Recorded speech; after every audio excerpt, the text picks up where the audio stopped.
दोस्तों, आप कई बार सुन चुके हैं बुलडोजर बुलडोजर बुलडोजर। चाहे उत्तर प्रदेश हो, असम हो, राजस्थान हो, मध्य प्रदेश हो, बिहार हो, दिल्ली हो, हर तरफ बुलडोजर की खूब चर्चा होती है। अगर कोई कानूनी कार्रवाई में लापरवाही हुई, चला दो बुलडोजर। अगर किसी के घर पे कोई आरोपी एक पकड़ा गया, उसके घर पे चला दो बुलडोजर। हर तरफ इसकी चर्चा हो रही थी और इसी पर एक याचिका दायर की गई सुप्रीम कोर्ट में, जिस पर आज फैसला सुनाया गया है।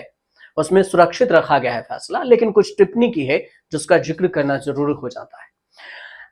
अब उत्तर प्रदेश समेत तमाम राज्यों में बुलडोजर एक्शन के खिलाफ सुप्रीम कोर्ट में सुनवाई हुई और कोर्ट ने साफ तौर से कहा कि सार्वजनिक सुरक्षा सर्वोपरि है। सड़क, जल निकाय या रेल पटरियों पर अतिक्रमण करने वाले किसी भी धार्मिक ढांचे को, चाहे वो मंदिर हो या मस्जिद हो, उस पर जो हटाना चाहिए और बुलडोजर एक्शन पर रोक नहीं लगा सकते। लेकिन उन्होंने ये भी कहा कि जो बाकी इसके अलावा जो हैं उस पर अंतरिम आदेश जारी करेंगे और थोड़ा वेट कीजिए। कोर्ट ने यह भी कहा कि भारत एक धर्मनिरपेक्ष देश है और बुलडोजर कार्रवाई और अतिक्रमण विरोधी अभियान के लिए उसके निर्देश सभी नागरिकों के लिए होंगे, चाहे उनका धर्म कुछ भी हो। न्यायमूर्ति वी.आर. गवई और न्यायमूर्ति जो जज हैं के.वी. विश्वनाथन की पीठ अपराध के आरोपी लोगों के खिलाफ बुलडोजर कार्रवाई को चुनौती देने वाली याचिका पर सुनवाई कर रही थी। उसी में कुछ टिप्पणी की गई, उसका जिक्र आपको बताते हैं। सुप्रीम कोर्ट देश भर में आरोपियों को सजा देने के लिए इस्तेमाल हो रहे बुलडोजर जस्टिस पर लगाम कसने के लिए अपनी ओर से दिशा निर्देश जारी करेगा।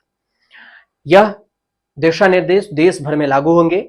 कोर्ट इनके जरिए ही सुनिश्चित करेगा कि अवैध निर्माण को हटाए जाने की इजाजत देने वाले स्थानीय कानून का दुरुपयोग न हो और बुलडोजर कार्रवाई को अंजाम देने में पूरी कानूनी प्रक्रिया का पालन किया जाए। कोर्ट ने सुनवाई में यह भी कहा कि देश के विभिन्न राज्यों में हो रही बुलडोजर कार्रवाई के खिलाफ दायर याचिका पर फैसला सुरक्षित रख लिया गया है और फैसला सुरक्षित रखते हुए कहा गया है कि उसका जैसे 17 सितंबर को आदेश दिया गया था कि फिलहाल इसी फैसले को सुरक्षित रखते हैं और बरकरार रखेंगे, उससे सेफ किया गया। मतलब अगली सुनवाई तक जो आदेश दिया गया कि बुलडोजर एक्शन नहीं लेगा, वो जारी रहेगा। आदेश के मुताबिक देश भर में सभी बुलडोजर कार्रवाई पर रोक रहेगी, यानी इस दरमियान कोर्ट की इजाजत के बिना किसी की निजी संपत्ति, घर को ढहाया नहीं जाएगा। हालांकि सड़क, फुटपाथ और रेलवे लाइन की जमीन के अतिक्रमण को हटाए जाने पर रोक नहीं है। मतलब इन तीनों चीजों को छोड़कर सब पे रोक है। सुप्रीम कोर्ट ने सुनवाई के दौरान साफ किया कि लोगों की सुरक्षा सबसे ज्यादा जरूरी है। अगर सड़क के बीच में कोई मंदिर, मस्जिद, गुरुद्वारा या दरगाह जैसे धार्मिक स्थान भी हैं तो उसे हटाना होगा। रास्ते के बीच में धार्मिक स्थल की इजाजत नहीं दी जा सकती।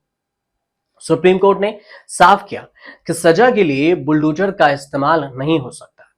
किसी के घर को इसलिए नहीं ढहाया जा सकता क्योंकि उस घर पर कोई शख्स केस में आरोपी या दोषी है। किसी एक शख्स के लिए पूरे घर को तोड़ा नहीं जा सकता।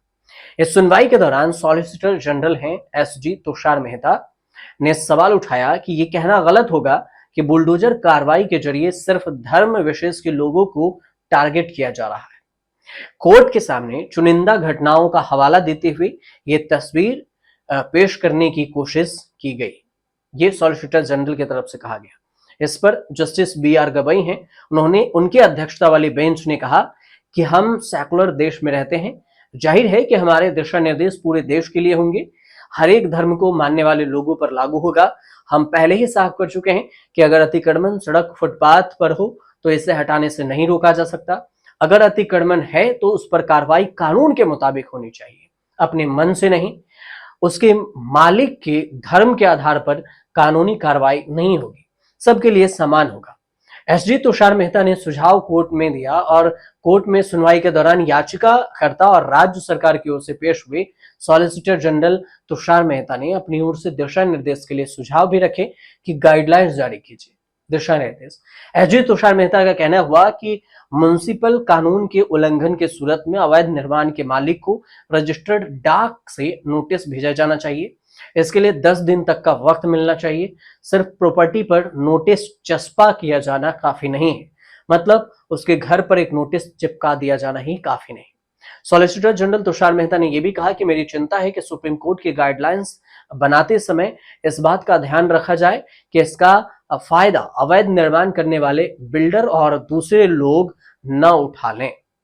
जस्टिस विश्वनाथन ने इस पर कहा कि अगर मान लिया जाए कि किसी जगह पर दो अवैध ढांचे हैं, लेकिन आप किसी एक ही ढांचे को इस पर आधार मानकर गिरा रहे हैं, तो उसमें रहने वाले किसी केस में आरोपी है, फिर आप पक्षपाती होकर कार्रवाई करने का सवाल उठेगा ही कि आप दो में से एक को ही क्यों गिराए। ये धर्म विशेष पर भी सवाल उठेगा और कानूनी कार्रवाई पर भी। अब इसमें यह भी कहा गया, सुनवाई के दौरान कोर्ट ने कहा कि कानून का दुरुपयोग रोकने के लिए जरूरी है डिमोलिशन की कार्रवाई न्यायिक निगरानी में हो। अवैध निर्माण के मालिक को रजिस्टर्ड डाक के जरिए ही एक नोटिस भेजा जाएगा और उसके बाद ही इस पर जो है वो रोक की बात कही गई है। अब जो है अगली कार्रवाई तक के लिए बताया गया है कि इसको अगले फैसले तक में आप इससे ज्यादा नहीं कर सकते। जमीयत ने मांग की है कि कम से कम 60 दिन पहले नोटिस जारी किया जाना चाहिए, ताकि इस दरमियान बुलडोजर कार्रवाई से प्रभावित होने वाले लोग कानूनी राहत का विकल्प आजमा सके। अब देखना यह होगा कि सुप्रीम कोर्ट क्या कुछ कहती है नए सुनवाई पर। फिलहाल ये जानकारी थी सुप्रीम कोर्ट की तरफ से बुलडोजर एक्शन को लेकर। आपको जानकारी अच्छी लगी हो तो कमेंट कर जरूर बताएगा। चैनल